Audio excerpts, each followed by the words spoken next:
Yo, What? what's good? Welcome back to another episode of the Goldblooded podcast. You know what I'm saying? Another hiatus. I feel like this has become a reoccurring We'll theme. see y'all in 2027, man. Yeah, we'll see y'all in the next 3 years after this pod, man. But welcome back to another episode. You feel me? Another season is done. I don't even know what I have to say another week. The season's over. You and I both know this is over. And we have a lot to discuss. Obviously, some marquee games from when the Warriors finish off their season, the Clippers game, the Houston series, the loss before even we talk about the series as well. JK's issue with his minutes, Steve Kerr, what he has to say about that. Before we get into anything, make sure you like, comment, and subscribe. Turn on post notifications to be notified when we next upload. All that good stuff. Again, where we record these podcasts, playback.tv /goldblooded, right? We're here. I won't say we're here every week because that's cap, but we record our podcast here all the time before we even upload. So if you want to catch the pod live while you're doing something, you can catch it live before it even goes up on YouTube. You know what I'm saying? But before we get into anything, we gotta ask the guys, the fellas, the guys, man. I had to say guys twice because there's two guys. How are y'all doing, man? Gifted, what's up, man? Doing good. Been very, very busy. Playoffs are finally about to be here. I don't know why the slate tomorrow is starting at 1 p.m. when people have work on Saturdays. That's weird. But we are officially here in playoff season. I just want to say I'm happy this is not a podcast we're doing where we have to legitimately ask ourselves, are the Warriors going to beat the 10 seed to play OKC in the first round? I'm at least thankful for that. So shout out to y'all, man. We here. Nah, that's facts, bro. Because there was a point during the season where we were really like, bro, we're gonna have to play 2 playing games just to play OKC in the first round. Brother. But now we're the 7th seed, unfortunately, and we're in the playoffs though. At least we got a matchup that some may say that they've been wanted. Some may say that We beat the playing allegations, KB. We beat the allegations. we Yes, we beat the did. allegation. That's a fact. But Denver, but how are we doing, man? I'm doing good. I'm doing good. As I told KB here, I am currently still editing my video for the day. So if it seems like I'm not engaged, that's why. Hey, man, we But multitask over I here. promise you, I am here. You know what? And I respect that, man. We multitask over here, man. I completely respect it. If I wasn't hosting right now, shit, I might be just recording a video while the pod is going on too at the same time. Who knows, honestly. But honestly, let's get into let's get into these games, man. I'm gonna be honest. I'm skipping every single filler game. We played Toronto, Miami, San Antonio, Chicago, Orlando. Who knows? We don't care. I'll be honest with you. Like those games, filler. We're not gonna really talk about those. We got wins. We lost some games we should have won. But then we're gonna talk about the week of playing the Lakers, the Nuggets, and Memphis, and we're gonna summarize that week where we beat all 3 teams, and we played Houston in that same week and we lost. Those games to me were the hardest stretch of the season in terms of the competition that we're playing, the seeding, what we needed to do to sustain what we were already doing, which is playing really good basketball. And it started, if I'm not mistaken, it started in Memphis, where Steph Curry had 52 points in that game, 12 made threes. For the first time in his career, I believe, he had a season where he has 12 made threes in like a single game for multiple games, which is another 3-point milestone to me. That's pretty interesting. Greatest shooter of all time, has damn near every 3-point milestone, but creates new ones and enters them. So shout out to Steph. But in that game in particular, from the things I remember Jimmy's timely defense in the fourth quarter, and I just remember the execution. And that was something that was really big for us. Obviously, Memphis was somebody that we had to play in the play-in that we'll later discuss, but just a playoff team in general, potentially. And we needed to execute because we wanted to prove ourselves to be a playoff team. But walk me through, guys, your thoughts in that game from what you guys remember, obviously, from the Memphis game. I'll start. Stress. That's got to be the number one thing for me, stress, because as you know, this is coming off of the Clippers game where, well, no, sorry, this is actually before that. So leading up to this, we understood that game had so much relevance due to how wacky the Western Conference is, where there's literally 4 or 5 teams with the same record. So that was actually like a very important game because had we lost, we would have, I'm pretty sure we would have lost the tiebreaker to Memphis, which would have really impacted a lot of things moving forward. We understood the pressure of the games, but more importantly, we would have dropped from the 5 seed to the 7 seed off that one game. So it was seeding implications heavily mattering. Seeding and tiebreaker. Tiebreaker plus seeding plus a Golden State again having a game where you have an opportunity to advance in these standings and play a somewhat competitive matchup, even though we've seen Memphis slide, they were still, in the dogfight, just like every other team. So this is a very critical game. Also, I remember before this game, Steph had a very rough game versus Memphis. So, we really didn't know exactly what to expect. Definitely didn't expect him to almost break the 3-point record very early in this game. That was crazy. But phenomenal win. I think we needed it. I think it made a lot of people really put respect on us even more. That was a very important game for us, and we were able to dominate them in several different ways down the stretch. So that was huge.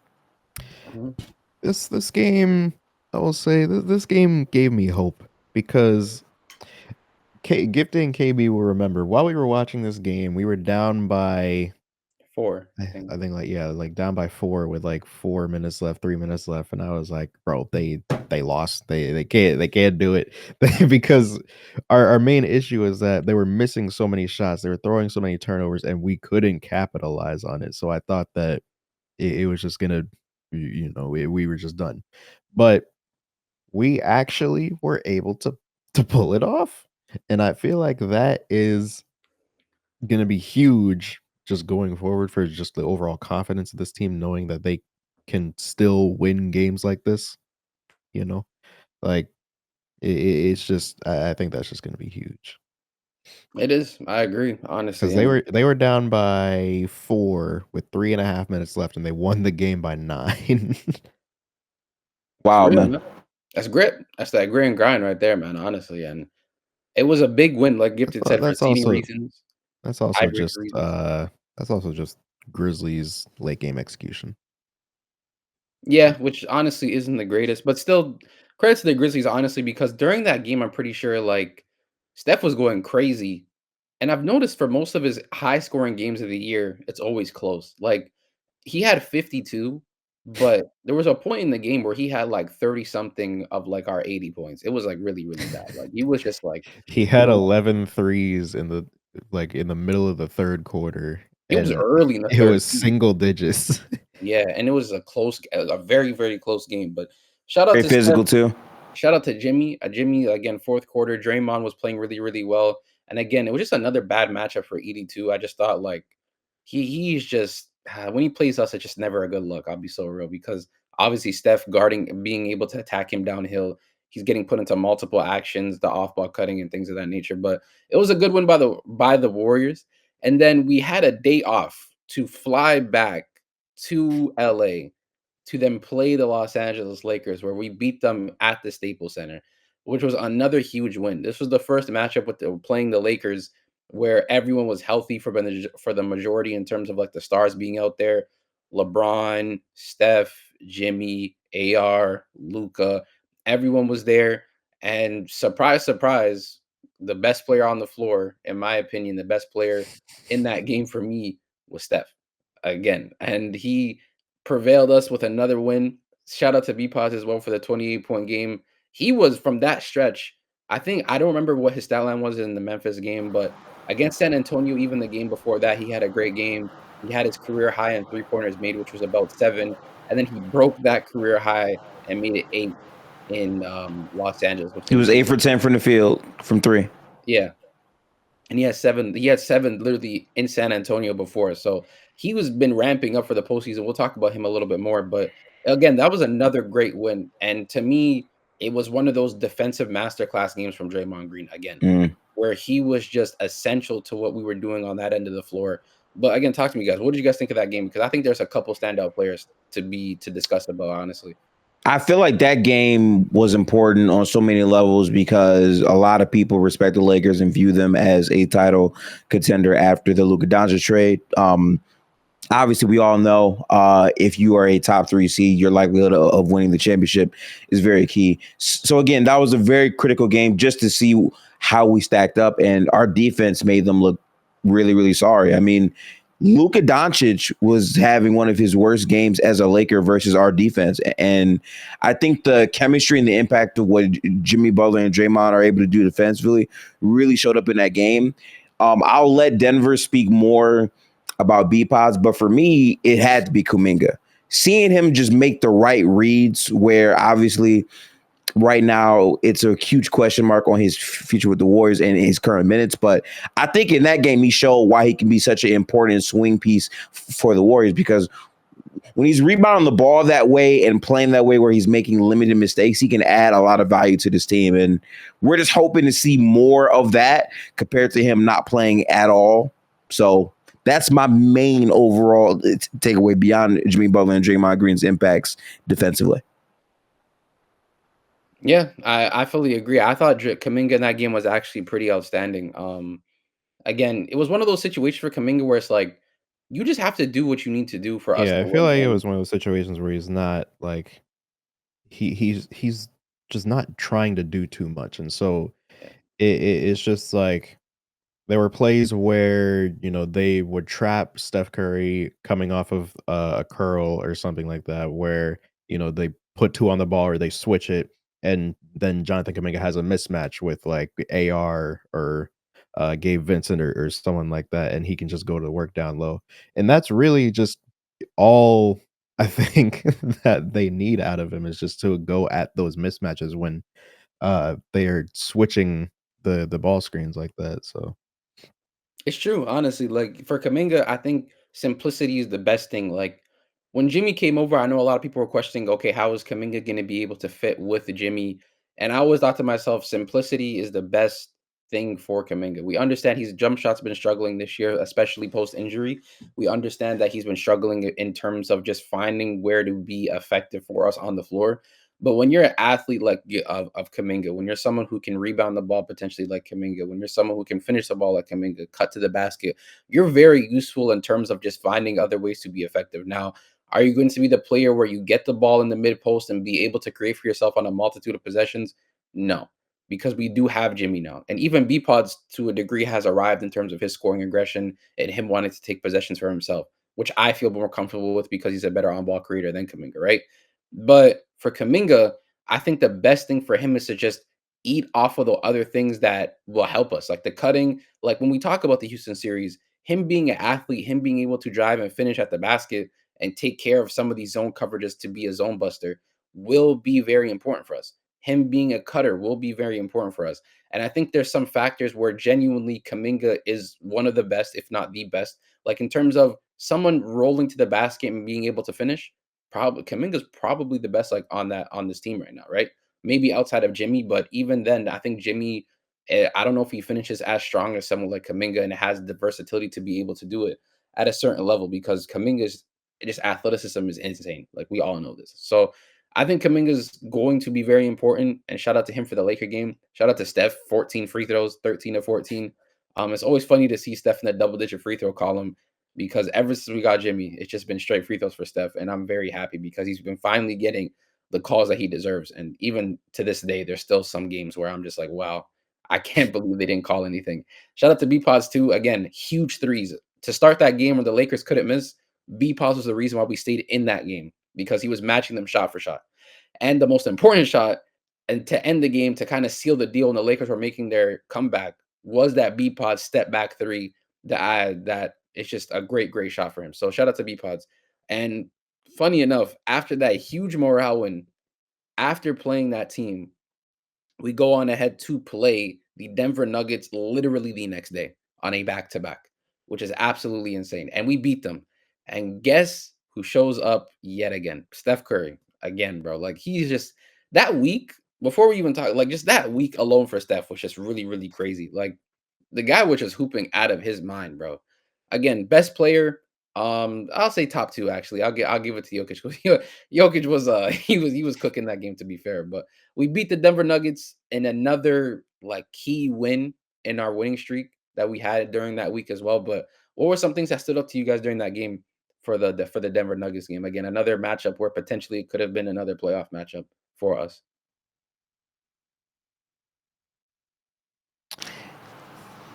So important. like I just words cannot describe for me how important this matchup was for me because we have not beat Denver in years, bro. The, like, like, 2022. like the fact that we played them earlier this season, where they didn't have Jokic and Jamal, still lost that game, and we played our players was embarrassing. But to finally play them down a stretch where we know the game matters, Jokic and Jamal are both there in the game, and wait, no, actually, I think Jamal was missing, wasn't he? Because he got hurt. Yeah, Yeah, Yeah, yeah. so Jamal unfortunately, Jamal wasn't Jokic there. was back. Right, everyone was and there outside of Jamal. Outside of Jamal. exactly, Yeah. and we got the best punch from Jokic, but just to really be able to compete with them, force turnovers, hang our nuts defensively. I just like seeing that because we needed to have those wins, and especially in consecutive play from the Laker game to the Denver game, we were riding a supreme high at that point. So phenomenal win. That was a big win. I think for me, that's probably top 10 wins this year for us. Facts. Honestly, Given everything, the context for everything, yeah, I agree. Denver, what about you, man? You're talking about Steph Curry, man. I'm looking at Brandon Pajemski again. Dude, at 26 he points, was hooping, bro. He pulled up, man. 25, He showed up and showed out. 25 in back-to-back games. I feel like that was the first time in like a while where it felt like I actually felt like a very high level of confidence every time that he was shooting the ball. Yeah, And I feel like it's towards the end of the season, and we saw it specifically in the Lakers and the Nuggets game. He's been getting to that like two dribble pull up, like from the free throw line. He's been getting to that shot a lot. It seems like that's something that he's really like made an emphasis on, yeah, especially yeah. like down the stretch of the season. I think it's always like a good shot to have because again, when you play in the postseason, obviously people are gonna try to take away the three. The layups are Yeah, already gonna be try to be like taken away because it's the most important shot on the floor. So you need stuff to just be able to go to. And if you have things like the two dribble pull up in the midi or the yeah, floater that he already has as well, like those things to yeah, me are like drop killers outside of the pull up 3-point shooting, right? And once we'll talk about that later on, but I think those shots are very, very important. Now, for me, the most important thing, again, I just want to talk about Steph one more time. Like, I remember there was points in this game where they were making a comeback, and Steph was making it like he was making it a point to give him the ball in those moments where we needed a basket. And he continuously delivered. Every time Denver tried to make a quick run, Steph would respond with a run of his own. And it was just continuous pressure by Steph just putting on the Nuggets defense, which have been probably one of the worst since post All-Star break and probably since the new year. I wouldn't be surprised. I'd say the whole year, but I'd sound like a hater. That defense is trash. I'm gonna be so honest with you, bro. It's garbage. Um, again, shout out to the defense being able to come up with clean stops during those runs. Shout out to Steph. Shout out to B Pods for the miraculous games that they gave us, especially B Pods because he was rolling high. He was rolling mad high. I ain't gonna lie. But we were rolling high, guys. We beat every team. I'm pretty sure when we did talk about this briefly in other pods, we spoke about like the stretch of like Memphis, LA, Denver before. Not like a lot, but like I think we spoke about it briefly because it was probably our hardest stretch of the post All-Star break stretch. And everyone, including myself, we all thought that Houston was going to be a game that was like Warriors. Well, you have to win. It's a Houston Heritage game. You got to win that game. But no, things changed, man. The Houston Rockets beat us. Now, I believe the score was, if I'm not mistaken, yeah, the score was 106-96. 106 to 96. And honestly, I'm gonna be honest. Shout out to Houston for one. I just want to say credit where credit's due. They They played play well. They play well in the game. They beat a us for fantastic sure. game. But there was a few things in that game where even when I watched it back, I was like, man, like the Warriors have this biggest issue of like overcomplicating things sometimes. Like where we're pretty much like I don't want to say freelance, I don't know what the word is, but we have certain sets that we run, but a lot of the things that we do is like we make one play, but the rest of it's just reads because everyone knows how each other plays. So everyone knows where they need to be on the floor. But then they have the Warriors do this thing where it's like even when they're running sets, they're trying to run like a set within the set. I don't know if you guys understand what I'm saying, where they make it like super difficult for themselves to make baskets happen, right? And I felt like in this Yeah. game in particular, Steph got shut down. Shout out to Houston again. Amen Thompson, Dylan Brooks. They did a fantastic job. But I also felt like Steph was not making it a point of emphasis to be able to find Alperen Sengun, or Jimmy Butler wasn't making it an emphasis to find Fred VanVleet, right? And it wasn't even like, oh, they weren't allowing the switches to happen. They were. They just were not going after those switches, and they were just playing like some confusing hoops where they kept having stuff off ball coming off of curls while they were just switching coverage the entire time, right?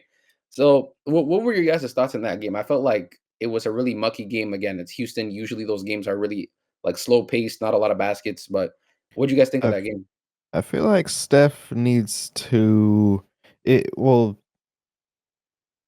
I feel like this was the first game all year where I was like, this is on all three of them because I don't know what the hell we're doing. Steph keeps doing this gimmick of like whenever he gets face guarded by like a really good defender or someone like Fred VanVleet who's also on the Rockets, he literally just takes himself out of the offense and lets the Warriors play 4-on-4, which I don't in our matchup that we'll talk about soon, I assume. Mhm. I don't expect him to do that for an entire playoff series, which I talked about in my video today. But it's just I don't really understand. But even if he were to do that, I feel like that's the game where Jimmy Butler needs to realize that, hey, I'm not Amen Thompson is over there. He's gonna be at half court. I'm not gonna be facing the best defender on the floor, at most points of this game. So I need to get my offense going. Yeah, And I feel like after that game was when he really made that an emphasis to get or to look for his own shot more. But that was just a night where he needed to be doing that. Also, Draymond was just a crash out. So Draymond had 5 fouls. He had 5 fouls, a flagrant, and a tech. that nigga was angry. So all of that, Draymond being a crash out, Jimmy Butler taking 7 shots, and Steph Curry scoring 3 points. The Rockets should have won this game by 40, and they won by 10. Is the way And that I Jalen see Green had it, a good game. and is the way that I see it. So The that fact that is Jalen Green had a good game and they won by 10 too is also crazy. Like, but to be fair to the Rockets, I think the Warriors role players also played really well. Like GP2 shot yeah, 50% from the field on 14 shots, so he was 7 to 14.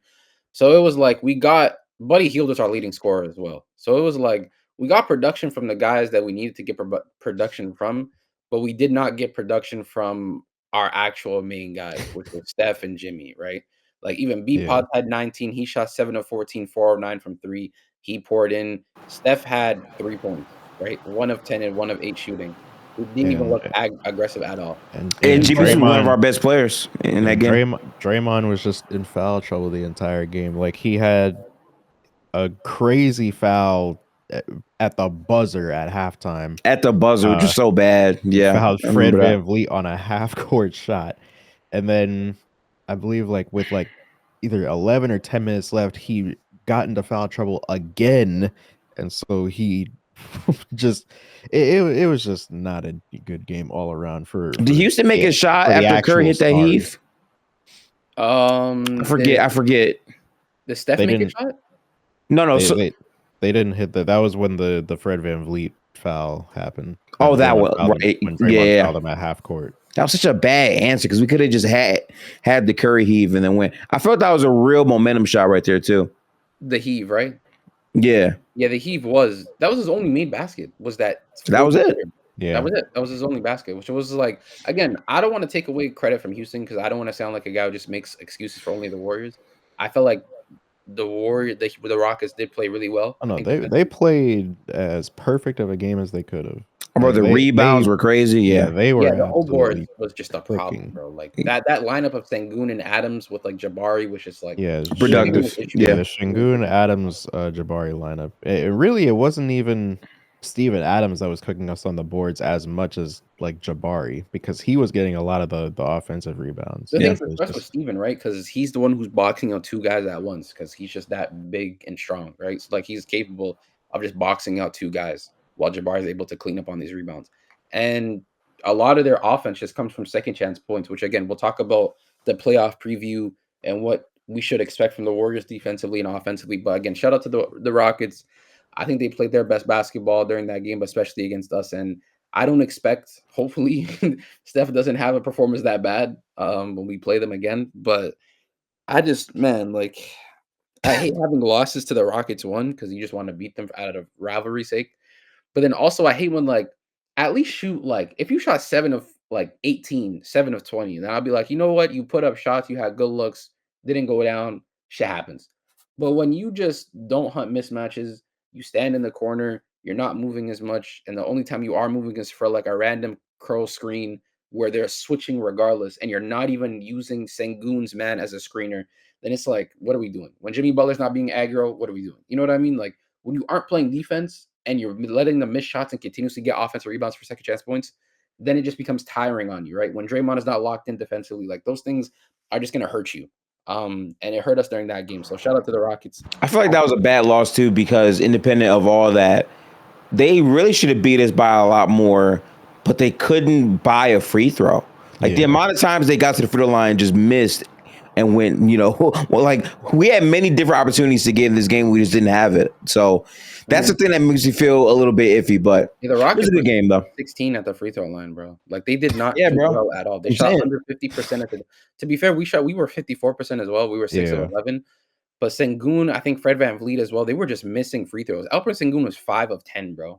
And I don't know what he shoots on the year, but that was a really bad free throw game. Not that. Yeah, that was a very bad free throw game. But shout out to, like I said, shout out to the Rockets.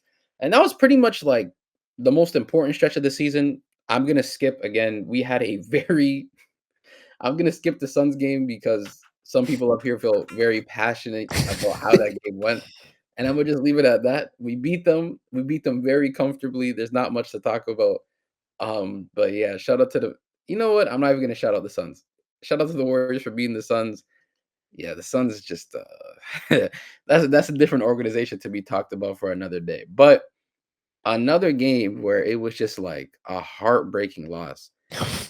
Man, the Spurs game was just so heartbreaking, bro. We lost to the Spurs 111 to 114. And the person who I'll be honest with you, the person who put us in the position to be this seed basically right now, Harrison Barnes. He hits a three, a walk-off, like drifting to his left, hash mark fading three, and just cashes that, bro. Like cashes it. We should have just let him shoot a standstill three. He would have missed it.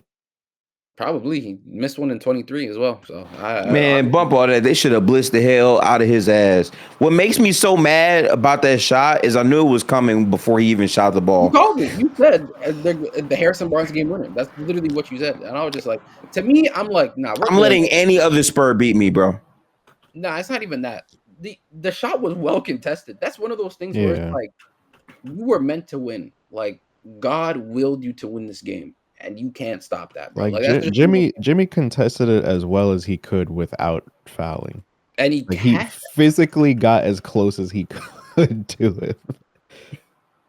I didn't want to go up. You know how crazy that is, bro? Like we would have been just in the postseason, but we're in the postseason regardless. But he made us be the 7th seed. Like that's pretty much the reason as to why we're in the position that we were in, right?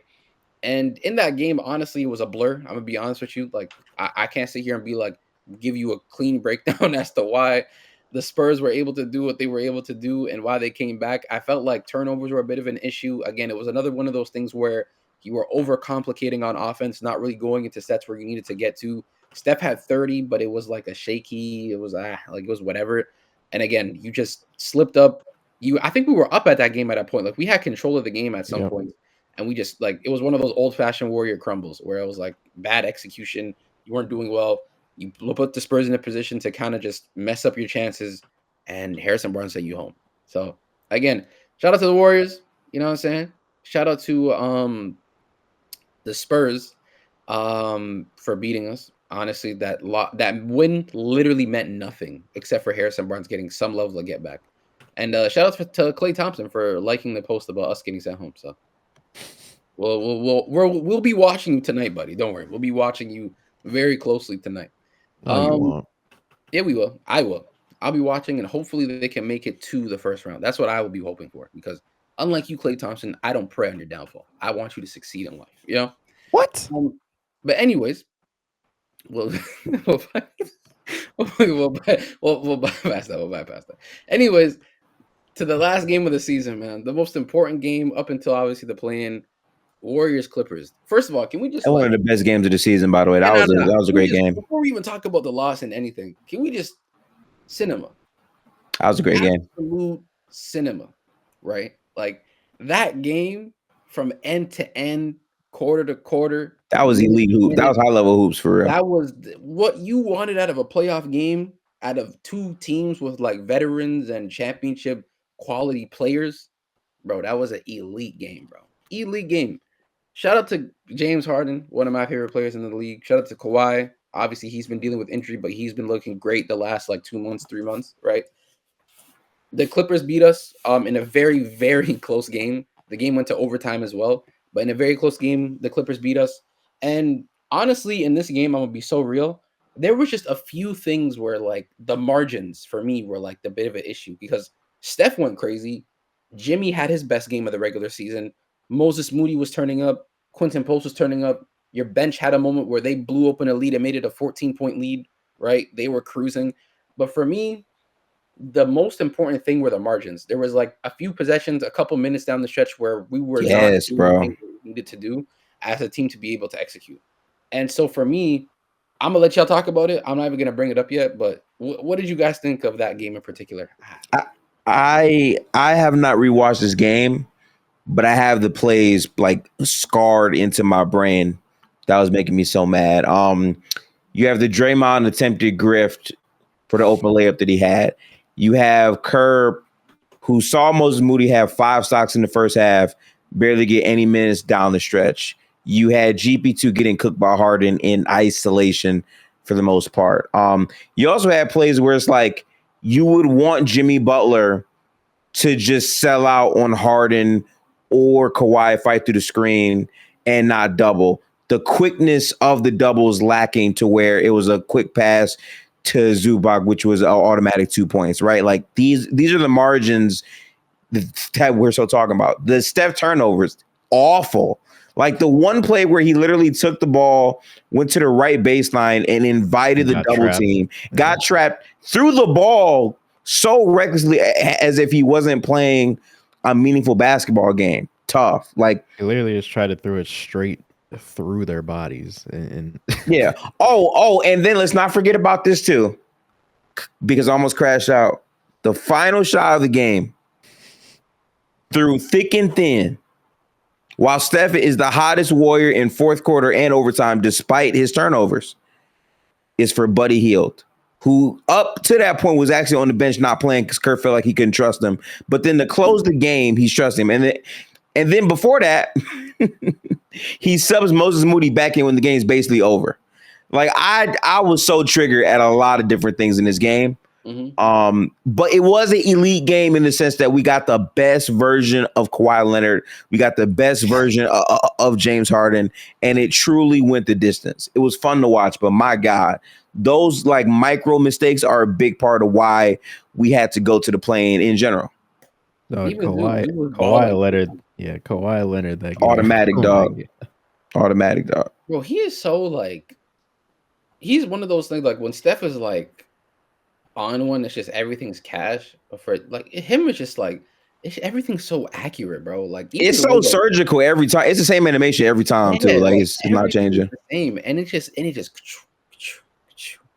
he'll just rise over you. Like that's the one thing. It's like it looks tough for most people, but I feel like for Kawhi, it just looks easy. Like he just gets to his spot, he'll bump you off, he'll beat you off the dribble, he'll catch the ball, rise over you, and he just looks comfortable everywhere on the floor. And like at all the spots that he picks, like you said, it just calculated. So like shout out to Kawhi. James was just scorching from the get-go. I think Moses Moody probably did the best job out of any Warrior, but when James gets in his bag and is able to get when his step back three is falling and the floater, he just impossible to guard, like completely. Like there's not really anything anywhere on the floor that he doesn't feel comfortable, not a single spot, and he can still get to any spot at the age that he is at. So again, shout out to James. For me, all NBA, third team at least. So here, hold on. Him, I got something to show here. Oh, we got footage. Okay. Yeah, man. Was I'm waiting it? on this, bro. No, it wasn't that. Okay, it was this. All right, so Gifted mentioned this play earlier. Is this the play? All right, bro. Let me just do this. Oh man. I had to Fucking do the right screen mind, just to dude. make sure I didn't get spoiled. Keep in mind, yeah, I'm covering the screen with my right hand. Keep in mind, Buddy Hield was not on the floor before. He This was not on the floor. You know So what what? pisses me off the most? So what I'm about to say in this clip is not me saying, "Oh my god, he's shooting." It's me realizing that, "Oh my god, he's on the floor." Yes. Don't do it, bro. Oh shit.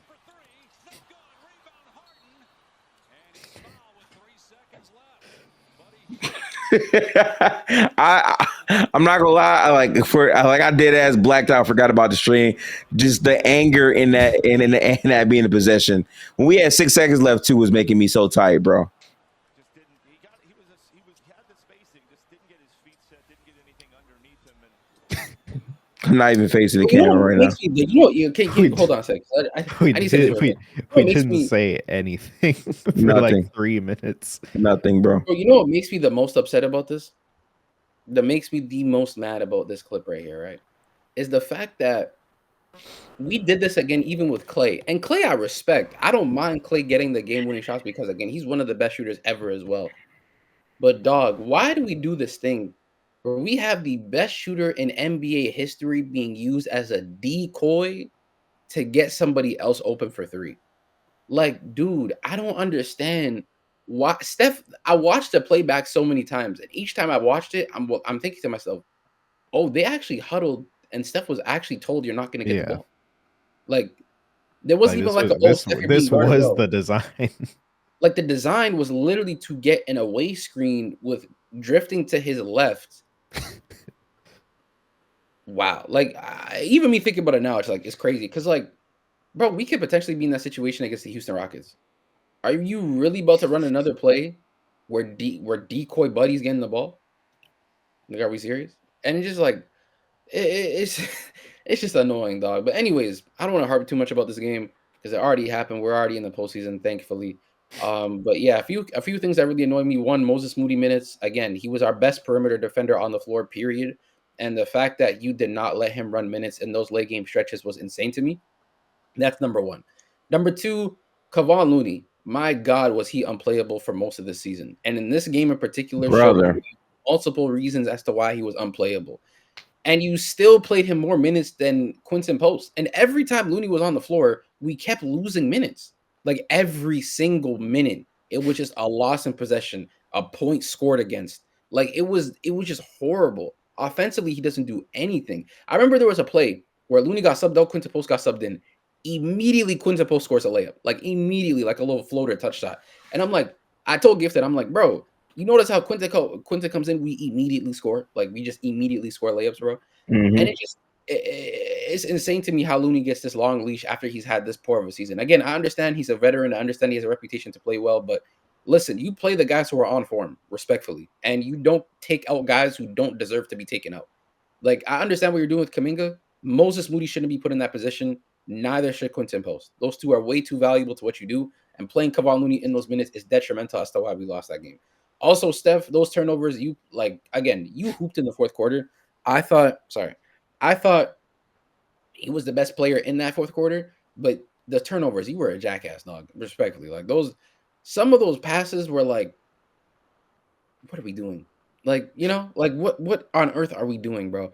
But it is what it is. Like I said, we're in the playoffs, so I'm not going to complain too much. It already happened. But what was I gonna say? Yeah, man, I'm not gonna lie. I'm glad that we're in the postseason, bro. Because could you imagine if we were recording this pod today as if we had to play? Could you just Oh imagine? my god. Oh, brother. Oh my god, bro! I So legit. tonight the Warriors are on the plane. They're fighting for their lives, man. Are we gonna win a We're playing game? Ooh. Hey man, we're we're waiting on the Klay Thompson revenge game. Yeah, it would have been against Clay too. Yeah. Oh my god! Clay in our building as well. I ain't gonna lie, Well, Looney would have been chopped liver, man. yeah. Jesus Christ, AD would have torched him. Oh my goodness. It would have been bad, bro. But you know what? Let's talk about let's talk about the Rockets, man. Let's talk about the Rockets. Oh no, the play-in. I completely forgot. We actually played a play-in game as the reason survival of the seventh. I'm all over the place. I'm sorry. I was looking in the chat, but let's talk about the play-in briefly. Again, we Yeah, beat the when Grizzlies. we Another great cheated. game. Another great game. I thought that the Warriors did a good job executing at a certain level. Before we even talk about the Warriors, shout out to Desmond Bane, who to me was their most, as Gifted would say, most consistent Grizzly in terms of his scoring. I think he was the reason why they were in that game a lot of those times. He was hitting so many key baskets. He had, I believe, like he didn't even go crazy. He didn't have like 40 or anything. I think he had like 28 or something. I forget how much he had. Yeah, something But like that. it was like a very important 28, like where every time he scored, it meant something, where they were cutting the lead down or even taking the lead or hitting a big time basket, you know? So shout out to Desmond Bane. Shout out to Ja. He got injured during this game. Somebody snuck under him. I think it was Buddy Hield, I believe, who got his foot caught under Ja's foot when he was landing. And Ja tweaked his ankle. He luckily is okay, thankfully. I'm not sure what his status is today, but he will be okay. And he actually hooped really well after even coming back as well. So I got to give credit where credit's due. He played really, really well. Triple J and Zach Edey, boy, man, that front court stunk it up. That front court absolutely stunk it up, bro. They played horrible basketball offensively and defensively. But let's talk about the Warriors, man. Steph, another masterclass in the fourth quarter. You know, it's so funny to me and Gifted in Denver that before it was Steph wasn't clutch. He will never show up for big time moments. He will never make a Oh, shot like that. now he's doing He's the a front runner. doing the clutch gimmick. And then now all of a sudden it's he just waits until the fourth quarter to score all his points. Like you can't win. It's crazy how like they call Steph a front runner, but then they also say when the Warriors are blowing teams out, Steph doesn't know how to stat pad. The shots don't matter because he hit him when he was up 3. Like that's a safe lead. But nah, it's actually crazy, man. Like it's insane how he gets called a front runner and then a clutch gimmick. It's actually funny as hell. But honestly, shout out to Jimmy as well. He, before even Steph arrived, was like dog. He was going crazy. He was hitting threes, getting to the basket. He was doing everything. He did everything we thought he could reach in terms of his ceiling on both ends for that entire game. He was great. He was absolutely fantastic. And shout out to Draymond again, man. Like, it's funny to me when like Draymond can one game against Houston be like a jackass. Like, just what are you doing on the floor? Like, you're supposed to be the decoy, right? And then he'll show you why he's a decoy in a game like this, where the last time we played a playing game against Memphis, he was the reason why we weren't able to secure a playoff spot, unfortunately. But he showed up. Like, he showed up in the game that really, really mattered. So shout out to him. Shout out to Quentin Post. Just shout out to everyone who really played hard during that game, not allowing ourselves to having to play today and only getting 1 day of rest before playing OKC potentially, which would have been absolutely insane. So again, shout out to the Warriors for handling business. I don't want to spend too much time covering the play-in because I really wanted to get to the most important topic before we even wrap up today's pod, which is the playoff preview for the Houston Rockets as well. And to talk about Houston, obviously Houston securing the second seed. Shout out to Houston. I actually said they were going to be a 51 team this year, so I'm happy for them that they were able to secure that. I really think they played well this year, a very young team, and they achieved a lot. I don't want to say they overachieved because I expected this was my expectation. They did. Like, Now they overachieved. From consensus expectations. I'm saying for me, if you think consensus, I hear it because they're still a young team and people don't take them serious. But I think for me, they hit my expectations. I think they exceeded it in terms of their defense. Because people expected them to be good, but they weren't. I didn't expect the 2 seed this late in the season. Yeah, they weren't. Yeah, you would think like start the year top 5 seed. Oh my god, and then they'll probably teeter from like 4 to 6. Like yeah, I hear it. I think we can all agree they were supposed to be a playoff team though, without a doubt. I thought they were going to be a playoff team. It looked like they were going to be that, but even that was still in question based off the teams until we saw. All right, the Pelicans are outright cooked. Okay, this team's dead. Okay, the Suns are literally a Eastern Conference team in the West. They're dog shit. So after we saw those things, to me, it became clear. My thing with them is I've been saying this for like maybe 2 years now. Like their half court offense is not great, and to me, it isn't really reliable. But in spite of that, that didn't mean much in terms of, that stopping them from being a top 2 seed in the West, which a large part of that is them promoting Amin Thompson to being a full-time starter. In my opinion, he's the best player on this team, but their defense being near the top of the league the entire way through. That consistency is why they got in the spot where they are now. Yeah, literally. Like we talked about OKC's defense being one of the best ever, and like how they were just shutting teams down. And there was a significant gap, obviously, between 1 and 2, but it was just kind of overshadowing what Houston was doing defensively, also as a team. Mind you, they have like Sengun on their team isn't like a horrible defender, but like when you have a 5 on your team that isn't really the best of defenders in terms of being a great rim protector, and you still have a top 2 defense in the NBA, that goes to show the level of defense that you have. And a lot of credit goes to Amen Thompson. I think he's going to be all defense first team this year. Fred VanVleet, Dylan Brooks, Tari Eason, like Jabari Smith, all these guys, even Jalen Green to some extent, like all these guys have been showing the ability to guard. You know what I'm saying? And I think they deserve their credit before we even talk about this preview. But with that being said, I think the Warriors again are a team that's different. I think we started the year very hot. I think it was 12-3, one of the best teams in the league. Then we became one of the worst teams in the league for 2 months. Then we got Jimmy, became one of the best teams in the league again. It was a very roller coaster type of season where we had really high highs, very low lows, and then back up to the highest of highs again. And I think what the Warriors have shown fully healthy is their resiliency. They've shown how to execute late in games. They understand what it needs to take to be able to win a championship. They have an enormous amount of playoff experience players. Obviously, Steph, Draymond, Jimmy, Kevon Looney, Moses Moody was there as well during that run. Jonathan Kuminga, I think, was a rookie as Yeah. well. So it was like they were But all there and experienced what it is to be in a deep postseason playoff run. GP2, of course.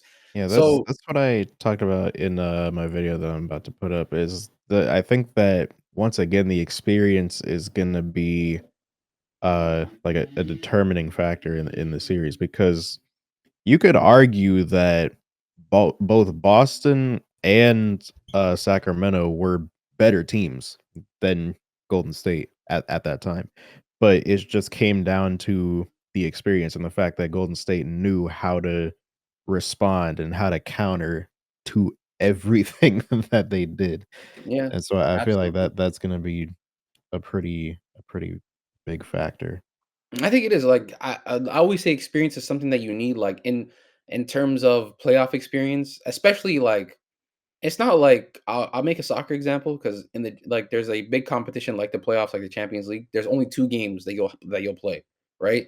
So experience does matter in those games, but when you only play 1 or 2 games, anything could happen, right? Like there's so many small factors, but if you play a team 7 times potentially, and you have to beat them 4 times out of the 7 to get through the next round, you need experience for in those moments where you're down 2-1 in a series and you need to figure out, okay, what's the game plan? What we need to do X, Y, and Z to be able to get back and have a game 5. You know what I mean? And tie up the series. So I think the Warriors had plenty of that. Again, Ime Udoka, a coach who coached against us in the NBA Finals, so I think he's probably going to look to be a lot more cautious with some of his decisions in terms of having a young team and a team that's kind of inexperienced in the playoffs. Again, they have some vets. Steven Adams is one. Dylan Yeah. Brooks is one. Fred VanVleet was a part of the 19 championship team as well that beat us.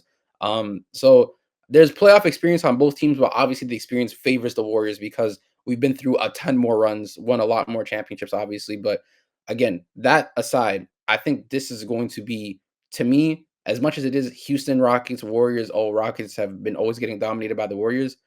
I really think this is going to be a very tough 6-7 game series. I don't see it going any other way. What do you guys think? Your mic is muted, Gifted. I was muting, my fault. I have one word that literally is the entire series: Mud? turnovers. Oh, damn. It's really that simple for me because the Rockets are going to have the rebounding advantage. If we're turning the ball over and feeding them more possessions than we're going to have at a baseline level, and the quality of our possessions isn't that high, we're going to lose the series. I'm 100% on that. It's gonna be like an inverse Celtics series where you want them to play as much half court offense as possible. You start getting them out in transition, that's where you put yourself in trouble. In the Celtics series, it was kind of the inverse, where we were trying to force, or trying to push the pace and try to get our offense going before the Celtics half court defense got set up. And so I feel like that's kind of the key. But then we also had like, even if you want to refer to the Celtics series, which I understand because again, you're playing the same coach. I'm just saying, like, as an example. No, Yeah, I get what you're I'm saying. not I like just think comparing it. sorry. I just think that in terms of matchups, I think again, one thing that we always like tend to struggle with was switchability. Like we're a very movement team. We like to move a lot of off ball movement, step a lot of off ball movement. But then when we play switchable defenses, it's harder for us to kind of get those like games off where we have a high level, high octane type of offense because the defender is always in front of ball. So for me, going into this series, Jimmy is going to be huge because if he can be someone that constantly puts pressure on the defense, constantly is forcing teams to collapse on his drives, constantly hunting for mismatches, this allows and opens up a lot more like different variables in terms of us being able to score out of it. You know what I mean? Because Jimmy's always someone that's willing to pass the ball. Like Yep. he's shown that without a shadow of a doubt Yeah. since he came to the Warriors. So we need him to continuously be aggressive. Like for me, Fred VanVleet, Steven Adams, like defensively, I really want those guys to be played off the floor. Like there Yeah. shouldn't be a world where you allow Fred VanVleet and Steven Adams to be able to be effective defensively, especially when they're out guarding in space and stuff like that, with Jimmy being involved, right?